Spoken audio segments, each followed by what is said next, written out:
দিল্লির অল ইন্ডিয়ার সব লিডাররা আমার সাথে যোগাযোগ করেছেন। দিল্লিতেও যেমন আমরা লড়াই করব, তেমনি বাংলাতেও আসুন আমরা জোট বাঁধি। বিজেপির তৃণমূলীকরণ হতো না। তারা যখন দেখছে যে ক্ষমতায় একটা অন্য দল আসছে, তখন সেই দলের দিকে তাদের এন্ট্রি নিয়ে নিচ্ছে তারা। এরা ক্ষমতায় তো যাওয়ার এখন কোনো প্রশ্ন নেই, কারণ বিজেপির এদেরকে প্রয়োজন নেই। যে যখন পাল্টে গেছে, তাহলে এখন ওই দিকে যদি পাল্লাটা ভারী হয়, তাহলে ওই দিকেই যেতে হবে।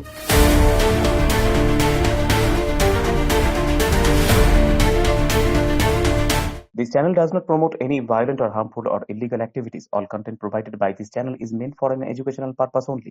নমস্কার, আরসিটিভি সংবাদের বিশেষ অনুষ্ঠানে আপনাদের সকলকে আরও একবার স্বাগত। দেখুন, একটা সময় না পশ্চিমবঙ্গের যে রাজনীতির প্রেক্ষাপট ছিল, সেটা বামপন্থী রাজনীতি বলুন বা দক্ষিণপন্থী যে রাজনীতি বলুন, তার মূল ভিত্তিটা ছিল আদর্শ ভিত্তিক। এই গোটা বিষয় নিয়ে পড়াশোনা করা, সেটা সিপিআইএম দল হোক, বাম দল হোক বা কংগ্রেসের মতো ডানপন্থী দল হোক, তারা প্রত্যেক বিভিন্ন কলেজের ছাত্রছাত্রীরা যারা এই ছাত্র সংগঠন করতেন, তাদের মধ্যে পড়াশোনার একটা চল ছিল এবং এই রাজনীতিটা হতো একেবারে আদর্শ ভিত্তিক রাজনীতি। পরস্পরের বিরুদ্ধে তারা যখন লড়াইয়ের ময়দানে অবতীর্ণ হতেন, তখনও কিন্তু তাদের আদর্শগত তাদের যে ডিফারেন্স, সেটা নিয়ে তারা প্রতিপক্ষকে তারা পাল্টা আঘাত হানতেন। কিন্তু একটা সময় দেখা গেল, যখন এই আদর্শের সঙ্গে সরাসরি একটা সুবিধাবাদী রাজনীতি এবং ক্ষমতার অলিন্দে জাঁকিয়ে বসার প্রবণতা তৈরি হলো, তখন থেকে কিন্তু রাজনীতির এই গতিপথটা একেবারে পাল্টে গেল অন্য ধারায়। মোটামুটি ধরুন যে গত যে একটা দশকের কথা যদি বলেন, অন্তত আমি এটা বলবো যে বামফ্রন্ট সরকার যখন ক্ষমতায় ছিল, তখন কিন্তু এতটা দলবদলের খেলা এটা চোখে পড়েনি। মানে এই পঞ্চায়েতের একটা নির্বাচিত বোর্ডকে ভেঙে সেখান থেকে আমি নিয়ে এসে সেখানে তাদের ক্ষমতায় প্রতিষ্ঠা করা, জেলা পরিষদ একের পর এক ভেঙে দেওয়া, পুরসভা ভেঙে দেওয়া, এটা বামফ্রন্ট সরকার থাকাকালীন সেটা কিন্তু ততটা চোখে পড়েনি। আমি বলবো যে 99% ক্ষেত্রে বামেরা এই জায়গায় এই আদর্শগত রাজনীতির ধারাটা পশ্চিমবঙ্গের বুকে দীর্ঘদিন করে এসছেন। কংগ্রেসের ক্ষেত্রেও এই যুক্তিটা প্রায় অনেকাংশে সফল, যে কংগ্রেসও কিন্তু আদর্শ ভিত্তিক রাজনীতি করে এসছে। কিন্তু 2011 সালে যখন রাজ্যে একটা পালাবদল ঘটলো, সেই পালাবদলের পর থেকে দেখা গেল যে এই আয়ারাম গয়ারামের খেল শুরু হয়ে গেল রাজ্য রাজনীতিতে। মানে একটা সময় 21শে জুলাই শহীদ দিবসের মঞ্চের প্রধান আকর্ষণ থাকতো যে এবার বিরোধী দল থেকে কে শাসক দল তৃণমূল কংগ্রেসে যোগ দিচ্ছেন, এবং এটা একটা প্রায় নিয়ম হয়ে দাঁড়িয়েছিল 21শে জুলাইয়ের মঞ্চে। আমরা দেখেছি একাধিক কংগ্রেস থেকে বলুন অন্যান্য দল ভাঙিয়ে, বিজেপি দল ভাঙিয়ে তৃণমূল কংগ্রেসে যোগদান, এবং তখন সেটা মনে করা হতো যে একটা রাজনৈতিক জয় তৃণমূল কংগ্রেস নেতারা ভাবতেন। শুধু তাই নয়, দেখুন এই যে পঞ্চায়েত ভোট, এই যে পঞ্চায়েত, এই যে একের পর এক জেলা পরিষদ, পুরসভা, বিভিন্ন কলেজের ছাত্র সংগঠন, সমস্ত জায়গায় কার্যত বোর্ড ভাঙিয়ে, ভয় দেখিয়ে একেবারে নিরঙ্কুশ সংখ্যাগরিষ্ঠতা অর্জন করলো তৃণমূল কংগ্রেস। বিভিন্ন পুরসভায় যারা একটা সময় সিপিএম করতেন, বা বেশিরভাগ ক্ষেত্রে রায়গঞ্জের ক্ষেত্রেই বলি, যারা কংগ্রেস করতেন, তারা রাতারাতি কিন্তু জয়ের স্বাদ পাবার পর তৃণমূল কংগ্রেসে যোগ দিলেন, তারা কাউন্সিলর নির্বাচিত হলেন, বিভিন্ন পদে সামিল হলেন। এখন প্রশ্ন হচ্ছে যে সাধারণ মানুষ এই দল বদলের খেলাটাকে কিভাবে চোখে পড়ে, মানে কিভাবে তারা নেন। অনেকে প্রশ্ন করতে পারেন, এটা কি শুধু পশ্চিমবঙ্গে? না, শুধু পশ্চিমবঙ্গের কথা বলছি না, ভিন রাজ্যে, যে সমস্ত রাজ্যে বিজেপির পরিচালিত আছে, সেখানেও একই ঘটনা। এখন প্রশ্নটা হচ্ছে যে সাধারণ মানুষ যাকে ভোট দিলেন, তার প্রতিফলন যদি, তার মর্যাদা যদি রক্ষা করতে সেই জনপ্রতিনিধি না পারেন, তাহলে যিনি ভোট দিলেন তিনি আশাহত হবেন।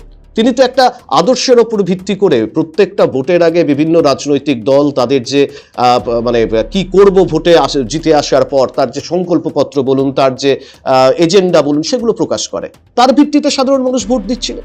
কিন্তু তারপরে যখন সেই দলে জয়ী প্রার্থী যখন অন্য দলে ঝাঁপ দিয়ে দিলেন, সাধারণ মানুষের একটা ক্ষোভের সঞ্চার হয়, সাধারণ মানুষের মধ্যে একটা মোহভঙ্গ হয়, তাদের ভোটের যে অধিকার, সেই অধিকারটা কোথাও যেন বিঘ্নিত হয়ে যায়। এটা দীর্ঘদিন ধরে পশ্চিমবঙ্গের রাজনীতিতে চলে আসে একটা ট্র্যাডিশনে এসে দাঁড়িয়েছে। এবং সেই কারণেই মানুষের কিন্তু মোহভঙ্গ করছিল প্রতিনিয়ত। দেখবেন যদি আমরা একটু বামফ্রন্ট আমলের দিকে ফিরে যাই, বামফ্রন্ট আমলে ফিরে যাওয়ার দিকে দেখবেন যে সেখানেও কিন্তু বিরোধীদের একটা পরিসর ছিল, যে একটা গণতন্ত্রকে শক্তিশালী করতে গেলে যেমন প্রত্যেকটা জায়গায় একটা বিরোধী দল লাগে। যদি কেউ মনে করে যে রাজনীতিকে বিরোধী শূন্য করে দেবো, তাহলে তো সেটা একটা ফ্যাসিস্ট সরকারের বহিঃপ্রকাশ, এটা স্বাভাবিকভাবেই তৈরি হবে। আমি রায়গঞ্জের উদাহরণ দিয়ে বলি, বামফ্রন্ট সরকার যখন রায়গঞ্জে ছিল, রায়গঞ্জ পুরসভা কংগ্রেস পরিচালিত, Surendranath college SFI, Raiganj university college বরাবর কংগ্রেসের ছাত্র সংগঠন ছাত্র পরিষদের দখলে ছিল, জেলা পরিষদ কখনো কংগ্রেসের ছিল, কখনো সিপিএম এর ছিল, বিভিন্ন গ্রাম পঞ্চায়েত কংগ্রেসের ছিল। অর্থাৎ কোথাও বামফ্রন্ট সরকার ক্ষমতায় থেকেও কিন্তু তেমনভাবে সর্বগ্রাসী চেহারা নিয়ে বিরোধী দলকে ভাঙার চেষ্টা করেনি, যেটা তৃণমূল কংগ্রেস আসার পর যেটা গোটা রাজ্যে একেবারে সংক্রামক ব্যাধির মতো ছড়িয়ে গেল। যেটাই হোক, তৃণমূল সরকার পতন হয়েছে, সাধারণ মানুষের রায়ে 207টি আসন নিয়ে বিপুল ভোটে বিপুল জনাদেশ নিয়ে বিজেপি প্রথমবারের জন্য পশ্চিমবঙ্গের সরকার গঠন করেছে। মুখ্যমন্ত্রী নির্বাচিত হয়েছেন একেবারেই মানে যিনি মুখ্যমন্ত্রী তিনি একটা সময় তৃণমূল কংগ্রেস করতেন, পরে তৃণমূল কংগ্রেস ছেড়ে তিনি বিজেপিতে আসেন এবং বিজেপিতে যোগ দিয়ে তিনি কিন্তু আজকে রাজ্যের মুখ্যমন্ত্রী শুভেন্দু অধিকারী। আপনাদের নিশ্চয়ই মনে থাকবে যে একটা সময় পশ্চিমবঙ্গ থেকে বেশ কয়েকজন বিধায়ক একেবারে চার্টার্ড প্লেন নিয়ে দিল্লিতে গিয়ে বিজেপির পতাকা নিয়ে এসেছিলেন। এরকম অসংখ্য উদাহরণ রাজ্যে আছে। তবে জানেন তো, এবারের প্রেক্ষাপটটা একেবারে অন্য ধরনের। বিজেপি ক্ষমতায় আসার পর খুব স্বাভাবিকভাবেই রাতারাতি জার্সি বদল করে ফেলেছেন একাধিক কর্মী সমর্থক নেতা। ফেসবুকে ভোটের আগে পর্যন্ত বিজেপি বা নরেন্দ্র মোদী প্রতি বিষাদগার তারা উপড়ে দিয়েছেন, কিন্তু যেই ফলাফল চৌঠা মে ফলাফল ঘোষিত হলো, তারপরে তারা রীতিমতো সবুজ আবির মুছে একেবারে গেরুয়া টিপ পরে তারা নিজেদের একেবারে প্রবলভাবে বিজেপি হিসাবে প্রতিপন্ন করার মরিয়া চেষ্টায় মেতেও। এবং বিভিন্ন জায়গায় কান পাতলে কান ঘুষা শোনা যাচ্ছে যে তৃণমূল কংগ্রেসের একাধিক নেতা কর্মী তারা যোগাযোগ করার চেষ্টা চালাচ্ছেন বিজেপি নেতৃত্বের সঙ্গে, যাতে করে একটু ঠাঁই পাওয়া যায় বিজেপির যে বিজেপির দরজা যদি কিছুটা ফাঁক করা যায়, সঙ্গে সঙ্গে কিন্তু তারা সেখানে ঢুকে পড়বেন। কিছুদিন আগেই দেখুন না, প্রতিকুর রহমানের কথাই বলি আপনাদের। প্রতিকুর রহমান একেবারে একটা উজ্জ্বল মুখ ছিল বাম আন্দোলনের, যুব আন্দোলনের। মানে যেদিন তিনি তৃণমূলে জয়েন করলেন তার 3-4 দিন আগে পর্যন্ত একেবারে রাজ্য সরকারের বাপ্পান্ত করলেন তৃণমূল সরকার, চোর চুরি করেছে, দুর্নীতির টাকা এটা থাকবে না। রাতারাতি চেঞ্জ হয়ে যাচ্ছেন, চেঞ্জ হয়ে তৃণমূল কংগ্রেসে ঢুকে তিনি বলছেন না এই সমস্ত কিছু হয়নি।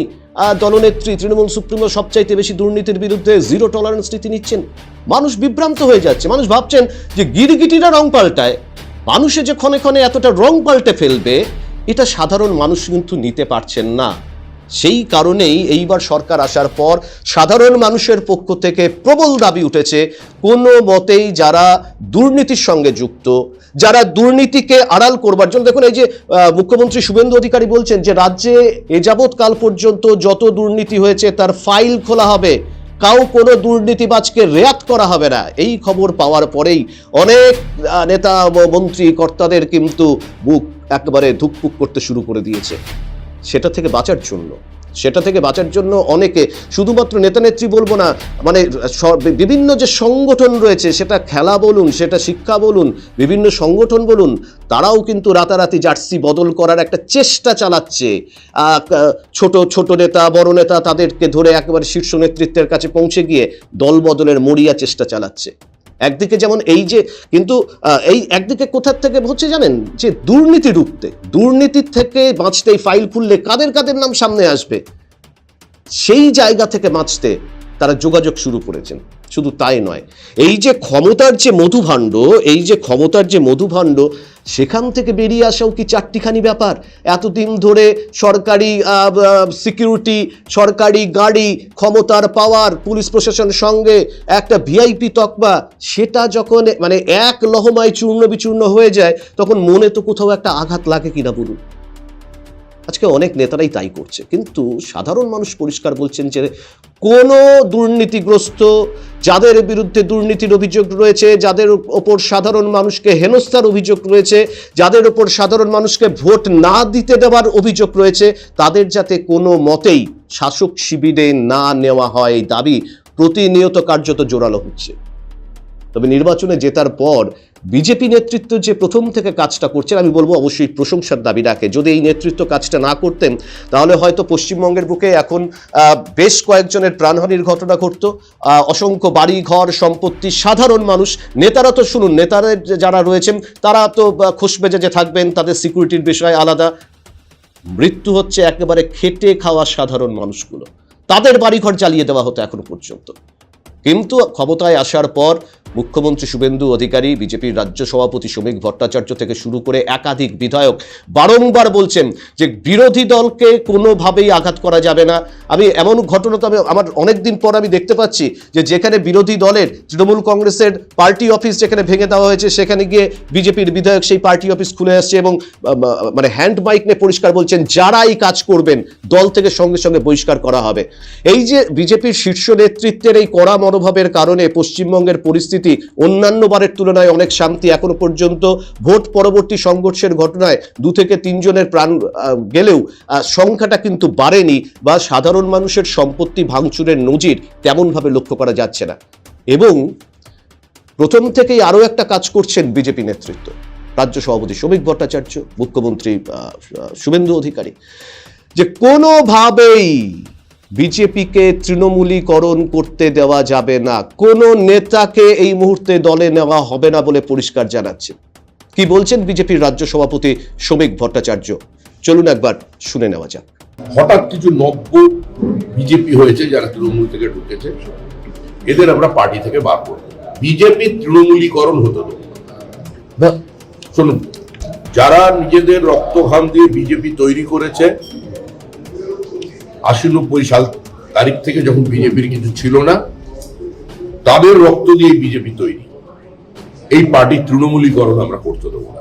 শুনলেন শ্রমিক ভট্টাচার্যের বক্তব্য যে কোনোভাবেই মানে অত সোজা বিষয়টা নয় যে নির্বাচনে হেরে যাওয়ার পর আবার সেই পুরনো পথ ফিরে পাওয়ার জন্য বিজেপির দরজা হুটহাট করে খোলা থাকবে। বিজেপিতে যোগদান বলছেন এতটা সহজ নয়, নির্দিষ্ট প্রসিডিওর থাকে। আর দুর্নীতিগ্রস্ত সাধারণ মানুষদের যারা আঘাত করেছে, যারা মানুষকে হেনস্থা করেছে, বিপদের মুখে ঠেলে ফেলে দিয়েছে, তাদের কোনোভাবেই বিজেপি নেতৃত্ব নেবে না। আমি বলছি যদি এই স্ট্যান্ড পয়েন্টে অটুট থাকে তাহলে গণতন্ত্রের পক্ষে অত্যন্ত শুভ, এবং সাধারণ মানুষ যে বিপুল সংখ্যক জনাদেশ নিয়ে ক্ষমতায় এসেছে, সেই জনাদেশকে প্রকৃতপক্ষে সম্মান জানানো হবে এই ঘটনায় যদি বিজেপি নেতৃত্ব এই কাজটা করেন।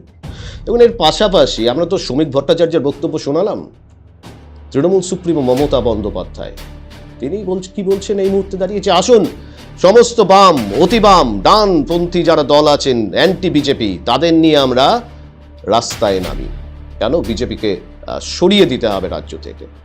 এই কাজটাই যদি তৃণমূল সুপ্রিমো কয়েকদিন আগে করতেন, ইন্ডিয়া জোটকে যদি শক্তিশালী করতেন, তাহলে লড়াইটা একটা সমানে সমানে থাকতো। কিন্তু তিনি সেখানে কে বড় নেতা হতে যাবেন ইন্ডিয়া জোটের মধ্যে, এই বিষয় নিয়ে একটা মতভেদ ছিল, এবং সেই মতভেদে কখনোই ইন্ডিয়া জোট কার্যত দানা বাঁধতে পারেনি, যার ফল ভুগতে হলো তৃণমূল কংগ্রেসকে।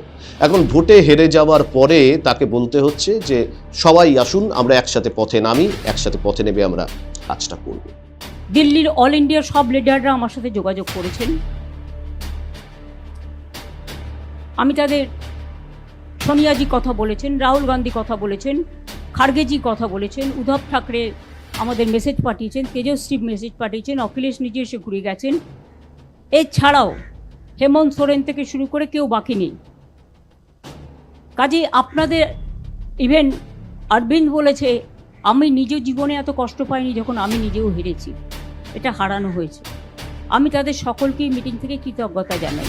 এবং আজকে যা অবস্থা, বিজেপিকে যদি রুখতে হয়, লেফটিস্ট সবাইকে, আল্ট্রা লেফট সবাইকে, আমাদের তৃণমূল কংগ্রেস আমরা কথা দিচ্ছি, ন্যাশনাল পার্টি সবাইকে, যার যতটুকু শক্তি আছে, দিল্লিতেও যেমন আমরা লড়াই করব, তেমনি বাংলাতেও আসুন আমরা জোট বাঁধি। যদি কেউ এ ব্যাপারে কোনো রাজনৈতিক দল আমার সাথে কথা বলতে চান, আমি 4টে থেকে 6টা পর্যন্ত অ্যাভেলেবেল আছি অফিসে, আমাকে জানাবেন, আমি নিশ্চয়ই আপনাদের সাথে কথা বলবো। আসলে মানুষকে যারা বিশ্বাস যদি না করা হয়, মানুষের যে অসীম ক্ষমতা, সেই অসীম ক্ষমতাকে কেউ যদি প্রাধান্য না দেয়, কেউ যদি সম্মান করতে না জানে, একটা সময় বাস্তিল দুর্গেরও তো পতন হয়েছিল, ইতিহাস সাক্ষী। একাধিক জায়গায় যেখানে স্বৈরাচারী শাসক মাথাচাড়া দিয়ে দাঁড়িয়েছিল, সাধারণ মানুষের ঐক্যবদ্ধ লড়াই তার পতন ঘটিয়ে দিয়েছে, তার পতন হতে বাধ্য। এই পরিস্থিতিতে দাঁড়িয়ে পশ্চিমবঙ্গে আজকে সাধারণ মানুষ, আজকে রায়গঞ্জের বলুন, জেলার বলুন, উত্তরবঙ্গের বলুন, মানুষ তাকিয়ে আছে যে এই সুবিধাবাদী, এই সুবিধাভোগী নেতারা কারা, যারা সাধারণ মানুষের জনাদেশের রায়কে উপেক্ষা করে রাতারাতি জার্সি বদলিয়ে, রাতারাতি তাদের ইডিওলজি বদলে, তাদের আদর্শ বদলে, যে সকালে গডসেকে প্রণাম করতেন তিনি আবার গান্ধীবাদী হয়ে যাচ্ছেন, যিনি কার্ল মার্কসের, যিনি বামপন্থীদের বাপ্পাপান্ত করতেন, তিনি আবার এই মুহূর্তে আবার জয় শ্রীরাম ধ্বনি দিচ্ছেন, হাতে পতাকা নিচ্ছেন। এবং ভোটের রেজাল্ট বেরোনোর পর একাধিক জায়গা থেকে খবর পেয়েছি আমরা যে যারা তৃণমূলের শাসক দল করেন, তারা রীতিমতো একাধিক নিচুতলার কর্মী সমর্থকেরা গেরুয়া ফেট্টি বেঁধে প্রায় 10-12 হাঁড়ি খিচুড়িও পর্যন্ত নাকি খাইয়ে দিয়েছেন, এরকম খবরও কিন্তু বাতাসে ভাসছে। ফলে এখন বিজেপি নেতৃত্বকে ঠিক করতে হবে যে এই যে দল বদলু যারা চেষ্টা করছেন ক্ষমতায় টিকে থাকার জন্য, ক্ষমতার মধুভাণ্ডকে আঁকড়ে রাখার জন্য, তাদের জন্য দরজা কি খুলবে, নাকি যে মানুষের জনাদেশ নিয়ে তারা ক্ষমতায় এসছে তাদের রায়কে স্বীকৃতি তারা দেবে? যারা পুরনো যারা কর্মী রয়েছে, যারা একটা সময় অত্যাচারিত হয়েছে, বিজেপির কর্মী সমর্থক অত্যাচারিত হয়েছে, তাদের বাড়িঘর জ্বালিয়ে দেওয়া হয়েছে রাজ্যের বিভিন্ন প্রান্তে, ভোটে দাঁড়াতে দেওয়া হয়নি, এজেন্ট পর্যন্ত দেওয়া হয়নি, শহীদ হতে হয়েছে, তাদেরকে গুরুত্ব দেবে। বিরোধী আসন থাক, বিরোধীদের প্রথম থেকে আমি বলছি যে একটা শক্তিশালী গণতন্ত্র প্রতিষ্ঠা করতে গেলে বিরোধী দল থাকতে হবে, কিন্তু বিরোধী দলকে যদি কার্যত শেষ করে দেওয়ার প্রবণতা রাখে, তাহলে সেটা গণতন্ত্রের পক্ষে অত্যন্ত অশুভ দিক হিসাবে চিহ্নিত হয়ে থাকবে। আমরা এই বিষয় নিয়ে কথা বলেছিলাম রায়গঞ্জের বিশিষ্ট চিকিৎসক জয়ন্ত ভট্টাচার্যের সঙ্গে। কি বলছেন জয়ন্তবাবু, একবার শুনে নেব। এরা ক্ষমতায় তো যাওয়ার এখন কোনো প্রশ্ন নেই, কারণ বিজেপির এদেরকে প্রয়োজন নেই। এইবার যে অত্যাচারগুলো এতদিন ধরে করেছে, যে পাপ এতদিন ধরে করেছে, যে অনৈতিকতা এতদিন ধরে করেছে, সেটার তো যদি ফাইল খোলা হয় সেগুলোর হিসেব নিকেশ তো হবেই।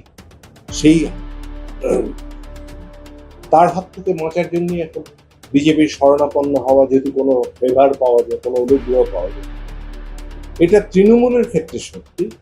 কিন্তু আমার মনে হয় না কংগ্রেস, বাম এই শক্তিগুলো এই নির্বাচনে একেবারে পর্যদস্ত হলেও অধিকাংশ ক্ষেত্রে জামানত বাজেয়াপ্ত হয়েছে। ওরা এইভাবে এই কর্মপ্রক্রিয়ায় অংশগ্রহণ করবে, এটা আমার অভিযোগ। দলবদল বিশেষ ব্যাপারটাই হচ্ছে ভীষণ কি বলবো যে ট্রিকি, ভীষণ স্লিপারি এবং শেষ অবধি ভীষণ ডেঞ্জারাস। ফলে আজকে যারা সহজেই দলবদল করতে পারছে, তারা পরদিন আবার সহজেই দলবদল করতে পারবে কিনা সেটা তো জানি না। ফলে বিজেপি যে মতাদর্শ এবং আরএসএস যে মতাদর্শ নিয়ে বিজেপি চলে, তাতে আমার মনে হয় যে বিজেপি সম্ভবত এটা অ্যালাউ করবে। ওদের নিজেদেরই যথেষ্ট সংখ্যক শক্তি আছে এবং তৃণমূলকে অ্যালাউ করা না করা এদের কিচ্ছু। জয়ন্তবাবু বলছেন যে সুবিধাবাদী রাজনীতি এটা যদি একসাথে চলে আসে, যেটা বারংবার বলা হচ্ছিল যে ওয়াশিং মেশিন, বিজেপিতে একটা সময় আমরা দেখেছি আপনি মুকুল রায় থেকে শুরু করে একাধিক নেতা, সেক্ষেত্রে শুভেন্দু অধিকারীও বর্তমানে রাজ্য মুখ্যমন্ত্রী, তিনিও গিয়েছিলেন। কিন্তু তৃণমূল কংগ্রেসের ক্ষেত্রেও কিন্তু বিষয়টা অনেক ব্যাপ্তি, কিন্তু বিজেপির পক্ষ থেকে বারংবার এই আশ্বাস দেওয়া হচ্ছে কোনো দুর্নীতিবাজকে দলে নেওয়া হবে না। এই স্ট্যান্ড পয়েন্টে যদি বিজেপি অটল থাকে, তাহলে কার্যত বিজেপি সাংগঠনিক দিক থেকে একটা দিক থেকে যেমন শক্তিশালী হবে, পাশাপাশি বিরোধী দলগুলোও কিন্তু তার রাজনীতির একটা জায়গায় বিরোধী দল হিসাবে যে বাদবাকি দলগুলো আছে তারাও টিকে থাকতে পারবে লড়াইয়ের ময়দানে। আমরা কথা বলেছিলাম এই বিষয় নিয়ে রায়গঞ্জের বিশিষ্ট সমাজসেবী কৌশিক ভট্টাচার্যের সঙ্গে। কি বলছেন কৌশিকবাবু, চলুন শুনে নেওয়া যাক। এই সময় দেখা যাচ্ছে যে মানুষ ক্ষমতার লোভী হয়ে যাচ্ছে প্রচণ্ডভাবে। মানে তাদের একটা ক্ষমতা চাই, তাদের দেখাতে হবে যে তাদের সঙ্গে 5 জন আছে, তাদের পিছনে 5 জন ঘুরছে, তাদের একটা ভালো স্ট্যাটাস আছে, তাদের রাজনৈতিক একটা পরিচয় আছে। এটা কিন্তু মানুষ এটা বুঝতে পারছে না যে আদতে তারা কি চাইছে, সেটাই ধরতে পারছে না। ধরুন যে দলই যেই করুক, তারা যখন দেখছে যে ক্ষমতায় একটা অন্য দল আসছে, তখন সেই দলের দিকে তাদের এন্ট্রি নিয়ে নিচ্ছে তারা। কারণ কি, তাদের মনের পরিবর্তন কিন্তু করতে পারছে না তারা। আমি এর আগেও বলেছিলাম, অনেকে বলেছিল যে আসলে কি দল পরিবর্তন হলে সমাজের উন্নয়ন হবে? না, কখনোই না।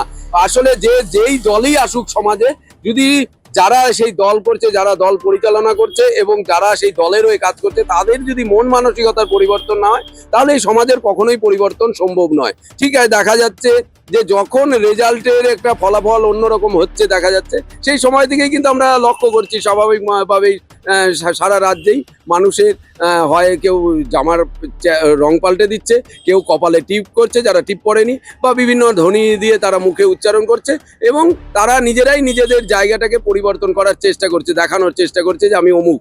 কিন্তু এই অবস্থায় কখনোই আসা প্রয়োজন নেই। যদি কেউ প্রকৃতপক্ষে সমাজের জন্য কাজ করতে চায়, তাহলে যে কোনো দলে থেকেও করতে পারে, সাধারণ নাগরিক হিসেবেও সে সমাজের মঙ্গলের জন্য কাজ করতে পারে। কিন্তু তার নিজের যদি মঙ্গলের কথা ভাবে যে আমি রাজনৈতিক দলে থেকে আমার নিজের পেশা ব্যবসার দিকে যাব, তাহলে তারাই কিন্তু এই দল পরিবর্তনের দিকে ঝুঁকে যাবে। এই একই বক্তব্য কৌশিক বাবুর বক্তব্যও ঠিক একই। সাধারণ মানুষ পছন্দ করছেন না যে রাতারাতি জার্সি বদলে, দল বদলে, রং বদলে অন্য দলে চলে যাওয়া। এতে করে কি হয়, রাজনীতির সম্পর্কে সাধারণ মানুষের যে সম্মান, যে আস্থা, সেটা থাকে না। আমরা একটা সময় পশ্চিমবঙ্গের বুকে বিধানচন্দ্র রায়ের মতো নেতা দেখেছি, জ্যোতি বসুর মতো নেতা দেখেছি, গোটা দেশের মধ্যে একাধিক নেতৃত্ব রয়েছেন। রাজনীতিকে যদি তার ঋতগৌরব ফেরাতে হয়, মানে রাজনীতি মানে যদি মনে হয় একটা ডার্টি পলিটিক্স বলে সাধারণ মানুষ মনে করছেন। আমি এর আগের দিনই মাধ্যমিকে যারা প্রথম, দ্বিতীয়, চতুর্থ যারা স্থানাধিকারী, তাদেরকে প্রশ্ন করেছিলাম যে রাজনীতি সম্পর্কে ইন্টারেস্ট আছে তোমাদের, রাজনীতি করবে? বলছে না, আমরা রাজনীতির মধ্যে যাব না। সবাই বলছে, বাড়ির থেকে বলছে রাজনীতির মধ্যে যাস না বাবা, বড্ড বাজে জিনিস। আমি বলছি এই ইয়ং জেনারেশন যদি ভালো এডুকেটেড ছেলেমেয়েরা রাজনীতিতে না আসে, তাহলে রাজনীতি করবেন কারা? ফলে রাজনীতির ওপরে এই যে একটা বাজে একটা পরিস্থিতি তৈরি হয়ে আছে, এই রাজনীতিকে কলুষমুক্ত করবার জন্য সাধারণ মানুষকেও যেমন এগিয়ে আসতে হবে, ঠিক তেমনভাবে এগিয়ে আসতে হবে রাজনৈতিক দলগুলিকে। একটা সম্মান, একটা আস্থা, যে আমার রাতারাতি আমার আদর্শ চেঞ্জ হয়ে যেতে পারে না। আমি কি কারণে রাতারাতি আমার আদর্শ, আমার চিন্তা ভাবনা, আমার চেতনা, যেটা দিয়ে আমি একটা সময় রাজনীতি করেছি, সেটা রাতারাতি চেঞ্জ করে আমি একটা সম্পূর্ণ বিরোধী চিন্তা ভাবনার দলে আমি চলে গেলাম, শুধুমাত্র ক্ষমতার মধুভাণ্ডটাকে টিকিয়ে রাখার জন্য, আমার প্রভাব প্রতিপত্তিটাকে টিকিয়ে রাখবার জন্য। সাধারণ মানুষ ভালোভাবে নিচ্ছেন না। আমরা কথা বলেছিলাম রায়গঞ্জের বিশিষ্ট শিক্ষাবিদ, রাষ্ট্রপতি পুরস্কারপ্রাপ্ত শিক্ষক শুভেন্দু মুখার্জির সঙ্গে। কি বলছেন তিনি, চলুন শুনে নেব। যখনই সরকার বা পালাবদলের বিষয় আসে, তখনই দেখা যায় যে ভিড় করে মানুষ, কারণ সাধারণ মানুষ চায় যে ক্ষমতার বৃত্তের কাছাকাছি থাকতে, তার নিরাপত্তা বিধান হবে, এবং যে সুযোগ সুবিধাগুলো, সেই সুযোগ সুবিধাগুলোর ক্ষেত্রে অন্তত সে কাছাকাছি থাকবে। এইটাই একমাত্র কারণ মনে হতে পারে। মতাদর্শের বিষয়টা যদি থেকে থাকে, সেটা শতাংশের হিসাবে কত শতাংশ হবে সেটা বলতে পারবো না, কিন্তু মূল বিষয়টা হচ্ছে এটাই যে ক্ষমতার কাছাকাছি থাকতে সাধারণভাবে যে বিষয়টা আসে যে যখন পাল্টে গেছে, তাহলে এখন ওই দিকে যদি পাল্লাটা ভারী হয়, তাহলে ওই দিকেই যেতে হবে। পাল্লাটা যখন এই দিকে ভারী হবে, তখন এই দিকেই যেতে হবে। তাহলে কোথাও গিয়ে কি মনে হয় যে এই রাজনীতিটাকে বন্ধ হওয়া উচিত, দল বদলের যে রাজনীতিটা? এটা নিয়ে তো দীর্ঘদিন ধরে লোকসভা, বিধানসভা, সাধারণভাবে মানুষের মধ্যে এই বিষয়গুলো তো চলেই আসছে যে খুব পরিষ্কারভাবে একটা দলের হয়ে তাদের মতাদর্শের অনুযায়ী কাজ করার পরে অন্য জায়গায় যখন চলে যাচ্ছি, তখন সেই দলবদলের বিষয়টাকে যদি আইনসঙ্গতভাবে বন্ধ করার একটা ক্ষেত্র থাকতো। কিন্তু আবার তার পাশাপাশি আরো একটা বিরুদ্ধ মত আছে যে আজকে আমি এই জায়গাটায় ছিলাম, আমার ভালোবাসার জায়গা ছিল, কিন্তু সেই জায়গা থেকে আজকে আমার মনে হয়েছে যে এখান থেকে আর কিছু ভালো পাওয়ার চিন্তা ভাবনা নেই, তাহলে আমাকে এই জায়গা থেকে অপশনটা চেঞ্জ করে ওইখানে যেতে হবে। এটাকে কোনোটাকেই এইভাবে এড়িয়ে যাওয়া যায় না, কিন্তু এই যে হিড়িকের মতো, কিন্তু সুবিধাবাদী যারা আর কি, এই হ্যাঁ, এই সুবিধাবাদটা সর্বস্তরে ছিল, এখনো সুবিধাবাদটা আছে, কিন্তু এই সুবিধাবাদের ক্ষেত্রে এক দল থেকে অন্য দলে যাওয়ার সময় নিঃসন্দেহে যে বিষয়টা বারে বারে ধ্বনিত হয় যে না, একেবারে যারা আসবে মুড়ি মুড়কির মতো নেওয়া যাবে না, এই জায়গাটাতে নিঃসন্দেহে একটা চেকিং থাকা একান্ত দরকার। পাশাপাশি তো একেবারে হারিয়ে যায়নি, মূল্যবোধ হারিয়ে গেছে বলবো কি, আমাদের চারপাশেও তো আমরা দেখতে পাচ্ছি অনেককে যারা দিনের পর দিন বিভিন্ন প্রলোভনকে উপেক্ষা করেও কিন্তু আদর্শকে আঁকড়ে ধরে আছে। সেই মানুষের সংখ্যাও অল্প হলেও কিন্তু কম নয়।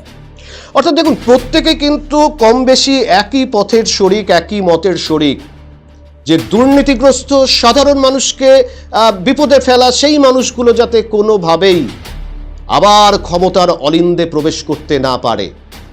যদি সেই অলিন্দে প্রকাশ করে, যদি সেই আয়ারাম গয়ারামের খেলা শুরু হয় রাজ্যের রাজনীতিতে, তবে পশ্চিমবঙ্গের রাজনীতি কখনোই কলুষমুক্ত জায়গায় পৌঁছতে পারবে না। রাজ্যে এই মুহূর্তে শাসক দল বিজেপির যারা কর্মী সমর্থক রয়েছেন, সেই কর্মী সমর্থকরা যারা এতদিন পিছিয়ে ছিলেন পেছনের সারিতে, তাদেরকে সামনে নিয়ে এসে তারা করুক। অন্তত সাধারণ মানুষের কাছে এই বার্তা যাতে না যায় যে বিজেপিও একটা দলবদলু পার্টি হিসাবে পরিগণিত হচ্ছে। এটা কিন্তু শুধুমাত্র সাধারণ মানুষের কথা নয়, বিজেপির নিচুতলার কর্মী সমর্থকদের মনের কথা, যে যারা এতদিন লড়াই সংগ্রাম করলো তাদেরকে পেছনের সারিতে ফেলে দিয়ে একেবারে অন্য দল থেকে যারা আসবেন তাদেরকে সামনের সারিতে নিয়ে যদি আসা হয়, তাহলে সংগঠন একদিকে যেমন বিজেপির ক্ষতিগ্রস্ত হবে, পাশাপাশি কিন্তু সাধারণ মানুষের আস্থা ক্রমশ কমবে রাজনীতিতে। তবে আবারও বলছি যে এই যে ভোট পরবর্তী হিংসা রুখতে প্রথম থেকে রাজ্য বিজেপি নেতৃত্ব যে স্টেপ নিয়েছেন, তাতে করে অশান্তির হার কিন্তু পশ্চিমবঙ্গে অন্যান্য বছরের তুলনায় অনেকটাই কম হয়েছে।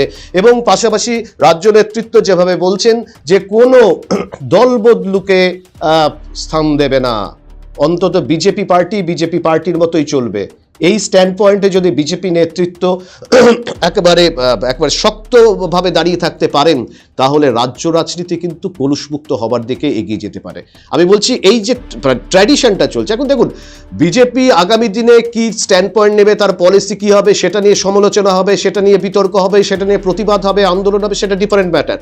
কিন্তু এই যে রাজনীতি সম্পর্কে সাধারণ মানুষের মধ্যে যে ক্ষোভ, সাধারণ মানুষের মধ্যে এটা যাতে বলতে না হয় যে যাদের সরানোর জন্য, যে দুর্নীতিবাজ নেতাদের সরানোর জন্য আমরা তোমাকে ভোট দিলাম, তাদেরকেই যদি তুমি আবার দলে নিয়ে আসো, তাহলে আমাদের ভোটটা মূল্যহীন হয়ে পড়ে। অন্তত ভোটের সম্মানটা যাতে বর্তমান শাসক দল রাজ্যে সাধারণ মানুষকে দেবে, এই বিশ্বাসটাই কিন্তু নিয়ে এখন বুক বাঁধছে রাজ্যের সাধারণ মানুষ। আপনারা ভালো থাকুন, সুস্থ থাকুন, দেখতে থাকুন আরসিটিভি সংবাদের বিশেষ অনুষ্ঠান। শুভরাত্রি, নমস্কার। This channel does not promote any violent or harmful or illegal activities. All content provided by this channel is meant for an educational purpose only.